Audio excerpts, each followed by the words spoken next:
The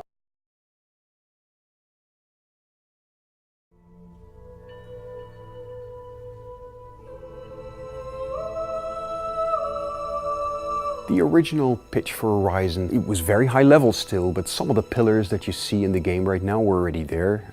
The female lead, named Aloy, this gorgeous natural beauty that the game takes place in, and also the presence as the dominant life form of the machines.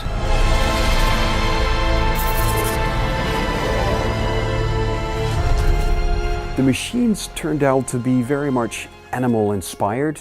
That is something that the game designers found to be a very natural way for us to portray these machines. We knew basically we wanted them very big and very awesome, and we wanted lots of them, but we didn't necessarily know what the exact look of it's going to be. We also played basically with more insect-like creatures or more traditional looking robots, but this whole aspect of nature basically and the majesty of nature combined with this much more sort of prehistoric looking creatures really created a very unique setting and a very unique look. There's something basically that in game design they call a tell, that you can sort of look at the creature and by how it's animating, how it's behaving, you know what sort of attack it might do and you can sort of prepare for it. And that's really important, and in that regard it really helps that these creatures are recognizable. We came up with lots of ideas for different animals that we sort of wanted to recreate in the game. But also at the same time we were looking for different opportunities for the player in terms of maybe there should be an enemy or a machine that has a lot of loot on them. What kind of machine would fit with that? So we came up with the Shell Walker. The Shell Walker is basically a walking treasure chest. It has this super valuable loot on its back. So that's kind of where the idea then originates. You want the machine to have a certain purpose in the game.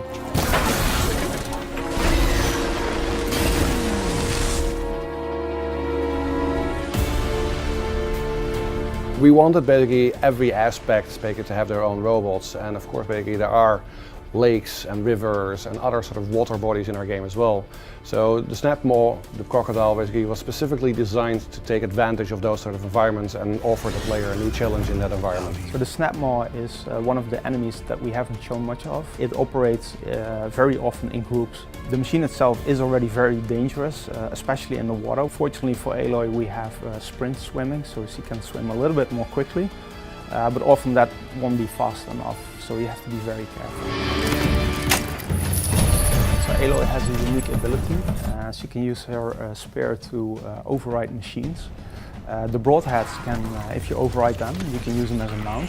But if you override the Watcher, for example, you can turn its faction, so it will fight alongside, it will fight for Aloy. Then we have the Tallneck.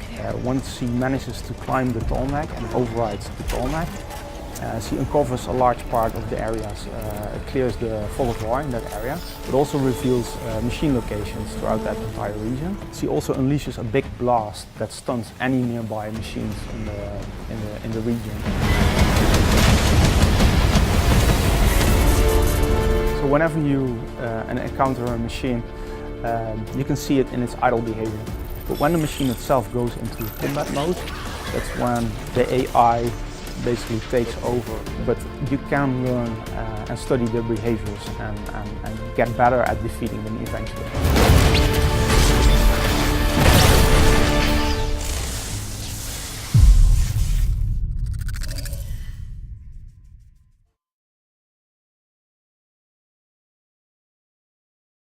PlayStation